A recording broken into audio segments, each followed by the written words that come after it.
You know, sometimes life hands you a moment that changes everything, and you don't see it coming until it's right there in front of you.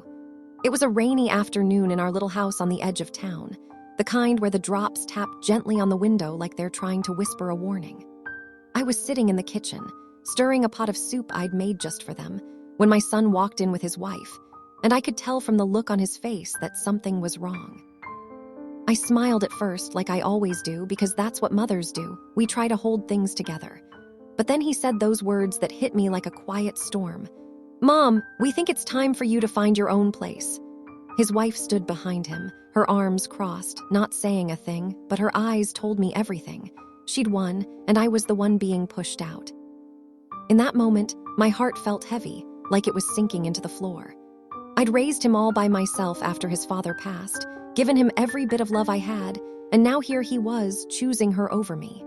I didn't cry or yell. I just nodded because deep down I knew this day might come, but it still hurt more than I could ever put into words. I remember thinking, as I looked at my son's face, so much like his father's, how did we get here? We'd been a team for so long, just the two of us against the world. But marriage changes things, doesn't it? It brings in new people, new loyalties, and sometimes old ones get left behind. The silence in that kitchen stretched on, broken only by the rain outside. I wanted to ask why, to beg him to think again, but my voice stayed stuck in my throat. Instead, I turned back to the soup, pretending it needed more stirring, while inside a part of me started to break. Let me take you back to the beginning so you can understand how it all started. My name is Loretta Bush, and I grew up in a small town in Ohio, where families stuck close and life moved slow. I met my husband, Tom, when we were both young, full of dreams about building a home and raising kids. But before we continue, I want to extend a very specially invitation to you. Subscribe the channel and leave a like. This helps me see that you support me and enjoy my stories, and comment down below which city you are watching us from right now. Let's continue. We had our son, Michael, just a year after we got married. He was the light of our lives, with his big blue eyes and that laugh that could fill a room. But when Michael was only 5, Tom got sick, cancer, they said, and he was gone before we could even catch our breath. It was just me and Michael after that. I worked 2 jobs, one at the local diner and another cleaning houses, to keep food on the table and a roof over our heads. Michael was a good boy, always helping out, doing his homework without me asking, and telling me he loved me every night before bed. As he grew up, we shared everything. I'd tell him stories about his dad, and he'd make me laugh with his silly jokes. We didn't have much money, but we had each other, and that felt like enough. I remember the proudest day of my life was when he graduated high school, standing tall in his cap and gown, looking at me with tears in his eyes. He went off to college on a scholarship, and I was so happy for him, even though the house felt empty without his footsteps. We'd talk on the phone every week, and he'd come home for holidays, bringing laundry and stories about his new friends. Life was simple, but it was ours. Then, during his last year of college, he met Sarah. She was studying to be a teacher, just like him, and he brought her home one Christmas. She seemed nice at first, polite, with a soft smile and stories about her big family back in the city. I welcomed her with open arms, cooking her favorite meals and showing her old photos of Michael as a baby. We laughed together, and I thought, this is good. My boy has found someone who makes him happy. Little did I know, things would change in ways I never expected. Michael proposed to her right after graduation, and their wedding was beautiful, a small ceremony in our backyard, with flowers I planted myself. I stood there watching them say their vows, my heart full of joy and a bit of sadness, knowing he was starting his own family now. After the wedding, they moved into an apartment nearby, but Michael insisted I come over often. We'd have Sunday dinners, and I'd babysit when they went out. It felt like our little family was growing, not shrinking. But as time went on, Sarah started to show a different side. She'd make small comments about how I did things, like how I folded the laundry or seasoned the food. I brushed it off, thinking it was just her way of adjusting. Michael got a job teaching at the local school, and Sarah did too. They saved up and bought a house, a cozy place with a big kitchen and a garden. I was thrilled for them and even helped paint the walls. One day, they told me they were expecting a baby. I cried tears of happiness, imagining holding my grandchild. We spent months preparing, and when little Emma was born, she was perfect, tiny hands and Michael's eyes. I moved in with them temporarily to help with the baby, cooking meals and rocking Emma to sleep. It felt like a dream, being part of their world so closely. But slowly, I noticed Sarah pulling away, like she wanted more space. She'd say things like, "Loretta, I think I can handle this now," with a smile that didn't reach her eyes. I told myself it was just new mom tiredness, nothing more. Michael would hug me and say everything was fine. We had good times too, family picnics in the park, where Emma would giggle as I pushed her on the swing. I'd look at my son and think, this is what life is about. But underneath, a quiet worry started to grow. Years passed, and Emma grew into a sweet toddler. Another baby came along, a boy named Jack. The house was full of noise and love, and I cherished every moment. I'd stay over often, helping with baths and bedtime stories. Sarah and I had our moments of closeness, like when she'd confide in me about feeling overwhelmed. I'd listen and offer gentle advice, drawing from my own days as a young mom. It seemed like we were finding our way. But looking back, I see the signs I missed. The way she'd change the subject when I talked about traditions from my side of the family, or how she'd plan outings without inviting me. I didn't want to cause trouble, so I stayed quiet. Michael was always my rock, calling me Mom with that same warmth from his childhood. We'd share coffee in the mornings, talking about his work or the kids. Those talks kept me going, reminding me of our bond. By the time the kids were in school, I'd sold my old house and moved into a small apartment closer to them. It made sense, I thought, to be nearby for babysitting or just dropping by. Life felt settled, like we'd all found our places. I never imagined that one day it would all shift. But families are like that, they evolve, and sometimes not everyone fits the same way anymore. Still, in those early years, hope was strong and love felt unbreakable. It started with little things, the kind you don't notice at first, like cracks in a wall that seem harmless. Sarah began to suggest I visit less often, saying the kids needed routine without extra people around. I'd nod and smile, but inside it stung a bit. One evening, I came over unannounced with homemade cookies, and Sarah answered the door with a tight expression. "Loretta, we're in the middle of dinner," she said softly. I handed her the plate and left, feeling like I'd intruded on my own family. Michael called me later that night. "Mom, Sarah's just stressed from work," he explained. "She didn't mean anything by it." I believed him because I wanted to, and we moved on. But the comments kept coming.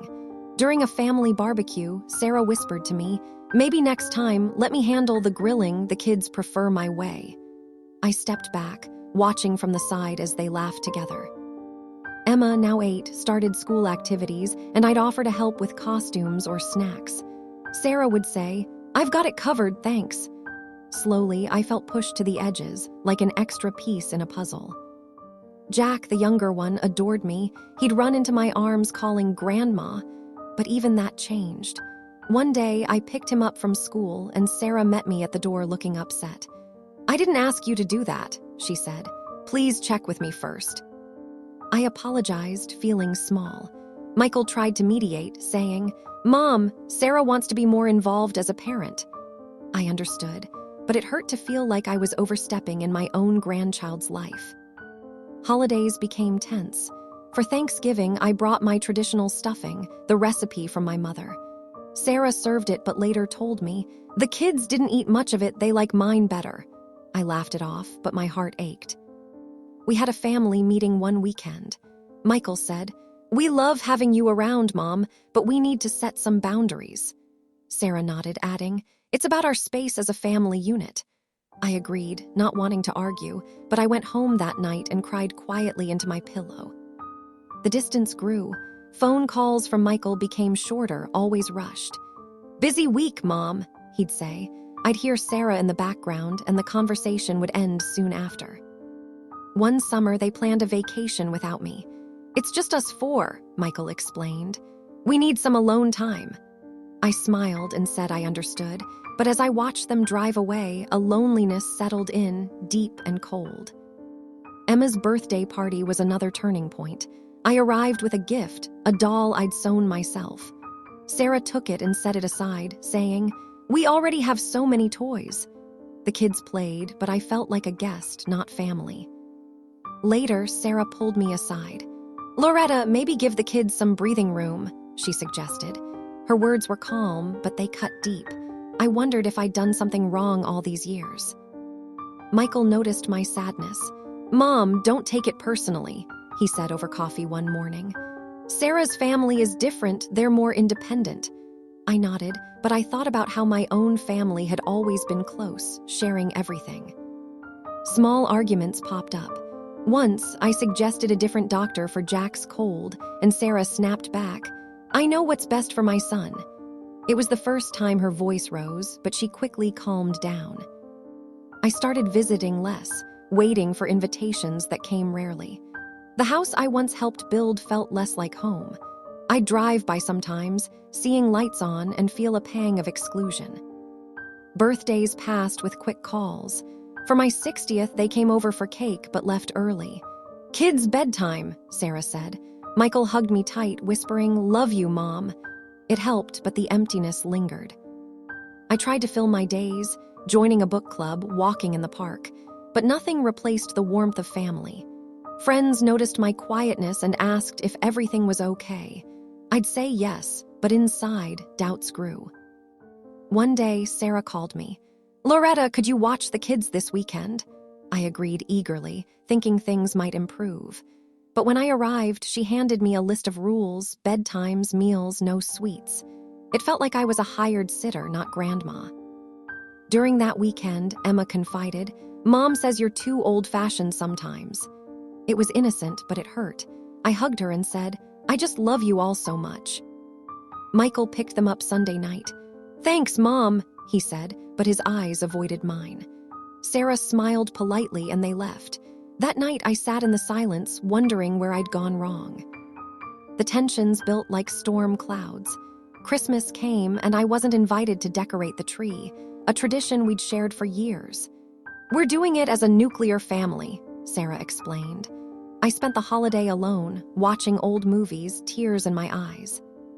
New Year's brought resolutions, but mine was simple: try harder to fit in. I sent gifts, offered help, but responses were lukewarm. Michael seemed torn, caught between us. One evening, I overheard them arguing on the phone when I called. Sarah said, "Your mom is always here, we need our own life." Michael sighed, "She's family, Sarah." But he didn't push back hard. It escalated slowly. Sarah started planning events with her own parents more often. I'd see photos online, smiling faces at parks, dinners I wasn't part of. Jealousy crept in, but I pushed it down. My health took a hit from the stress, a bad cold that lingered. Michael visited once, bringing soup. "Get better, Mom," he said. Sarah sent a text, "Feel better soon."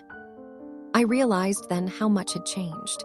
The boy who once needed me for everything now had his own world, and I was on the outside looking in. Still, I held on to hope. Maybe it was just a phase, I thought. Families go through rough patches. But deep down, a fear grew that one day, the thread holding us together might snap. The day it all came to a head was ordinary at first, but it ended up being the one that broke my heart wide open. It was spring, flowers blooming outside, but inside our home, a storm was brewing. I'd come over to help with the garden, something Michael and I used to do together as a tradition. Sarah was in the kitchen when I arrived, and she greeted me with a nod, not her usual smile. "Loretta, we need to talk," she said calmly. My stomach twisted, but I followed her to the living room where Michael sat waiting, looking uncomfortable. We sat down and Sarah spoke first. "We've been thinking a lot about our family dynamic," she said. "It's time for some changes." I looked at Michael, waiting for him to explain, but he just stared at the floor. She continued, "You're wonderful with the kids, but we feel like you're too involved. We want to raise them our way without constant input." Her words were gentle, but they felt like a push away. I tried to respond. "I only want to help, I said softly. "I've always been there for you all." Sarah nodded, but her eyes were firm. "We appreciate that, but it's overwhelming sometimes." Michael finally spoke. "Mom, we love you, but Sarah's right. We need space to be our own family." Hearing him say that, siding with her, was like a knife turning slowly in my chest. I felt tears well up, but I blinked them back. "What does that mean exactly?" I asked, my voice steady despite the pain. Sarah answered, "It means fewer visits, no dropping by unannounced, and maybe finding more of your own activities." The room felt smaller, the air thicker. I thought of all the years I'd sacrificed, the nights alone so he could have a better life. Now here he was, choosing her vision over our bond. I pleaded gently, "Michael, remember when it was just us? We've always been a team." He looked at me with sad eyes. "I do, Mom, but I'm a husband and father now. I have to put them first." Sarah added, "This isn't about excluding you entirely. You can still see the grandkids on scheduled days." It sounded reasonable, but it felt cold, like I was being demoted from family to visitor. My mind raced with memories, teaching him to ride a bike, comforting him after bad dreams, celebrating his successes. Had all that meant nothing? I wanted to shout, but instead I whispered, "I understand." We talked more, but it was clear their minds were made up. Sarah suggested I look into senior activities at the community center. "It might be good for you," she said. I nodded, feeling numb. As I stood to leave, Michael hugged me. "We still love you, Mom," he murmured, but his embrace felt different, like he was already letting go. Sarah watched from the doorway, her expression unreadable. Driving home, the rain started, mirroring the tears I finally let fall. I pulled over, sobbing quietly, wondering how my own son could choose to push me away. It was the deepest hurt I'd ever known. That night, I lay in bed, replaying the conversation. Every word echoed, each one a reminder of my new place or lack of one. Sleep didn't come easy. Instead, questions swirled. The next day, Michael called. "Are you okay, Mom?" he asked. I said yes, but my voice cracked. "I just want what's best for you all," I told him. He sighed, "This is hard for me too." Sarah texted later, "Let's plan a visit next month." It was polite, but distant. I realized this was the new normal, controlled, limited access to my own family. Weeks turned into months. Visits were short, supervised almost. The kids sensed the change. Emma asked, "Why don't you come over more, Grandma?" I smiled and said, "I'm busy, sweetie," hiding the truth. One evening, I found an old letter from Michael, written in college. "Mom, you're my hero. I'll always take care of you." Reading it, fresh pain washed over me. Where had that promise gone? The turning point wasn't just that day. It was the slow unraveling after. I started questioning my role, my worth. Had I been too clingy? Too much? But in the quiet, a strength emerged. I couldn't change their choice, but I could choose how to respond. It was time to find my own path, even if it meant walking alone for a while. After that painful day, I knew I had to find a way forward, even if it meant rebuilding my life without them at the center. I started small, signing up for a knitting class at the community center. The other women there were kind, sharing stories of their own families, and for the first time in months, I didn't feel so alone. Visits with the grandkids became scheduled like appointments. I'd pick them up for ice cream once a month, and we'd laugh and talk. Emma would hug me tight, saying, "I miss you, Grandma." Those moments were precious, a reminder that love hadn't vanished entirely. Michael called weekly, checking in. Our talks were surface level at first, whether work, but slowly they deepened. One day, he admitted, "Mom, I hate how this feels." I replied calmly, "I do too, but we have to respect each other's spaces." Sarah and I kept a polite distance. She'd send photos of the kids and I'd thank her. No more tensions, just a quiet acceptance. It wasn't perfect, but it was progress. I focused on myself, something I hadn't done in years. I volunteered at the library, reading to children. Their eager faces brought joy, filling a bit of the void. Friends from my book club became closer, inviting me to dinners and walks. One afternoon, Michael came over alone. "Can we talk?" he asked.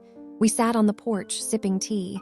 He opened up about the pressures at home, how Sarah felt insecure about my influence. "I didn't want to choose, Mom," he said, "but I felt stuck." I listened without judgment. "I forgive you," I told him softly. "Families make mistakes, but love can heal them." Tears filled his eyes, and for the first time since that day, we hugged like we used to, long and real. Things shifted after that. Sarah invited me to Emma's school play. I sat in the audience, watching my granddaughter shine, and afterwards Sarah said, "Thanks for coming." It was small, but it meant something. The kids started staying over occasionally. We'd bake cookies, tell stories, just like old times. Jack would fall asleep on my lap, and I'd feel a warmth return to my heart. Holidays improved too. For Christmas, they asked me to help decorate. We hung ornaments together, and Sarah even used my stuffing recipe. Laughter filled the house, easing the old hurts. I realized forgiveness wasn't just for them, it was for me. Letting go of the pain allowed room for new joys. I started a garden in my apartment, watching flowers bloom as a symbol of growth. Michael and I rebuilt our bond. He dropped by for coffee, sharing worries like he did as a boy. "You're still my mom," he'd say. I'd smile, knowing that truth had never changed. Sarah softened over time. One day, she confided, "I was scared of losing control." We talked openly, understanding each other's fears. It wasn't instant, but trust grew. The grandkids bridged us all. Emma made a drawing, "My family," with me right in the middle. Hanging it on my fridge, I felt included again. Life wasn't the same as before, but it was better in ways, stronger, with boundaries that protected everyone. I learned to cherish the moments we had without clinging too tight. Years passed, and the wounds healed into scars, reminders of what we'd overcome. Michael's family thrived, and so did I, finding peace in my independence. In the end, choosing forgiveness brought us back together, not as we were, but as we needed to be. It was a quiet victory, one built on love and time. Looking back now, I see how that painful day was a turning point, not an end. It taught me that family isn't about always being together. It's about loving through the changes. I found strength I didn't know I had, and in letting go, I gained so much more. Today, we share holidays and milestones with ease. The kids are growing fast, and I'm there for it all, in a way that fits us now. Michael calls me his rock, and Sarah and I even share recipes sometimes. Life's lesson: hold on lightly to the ones you love and forgive when it hurts. It brings healing you never expect. I'm grateful for every step, even the hard ones. Thank you for listening to my story.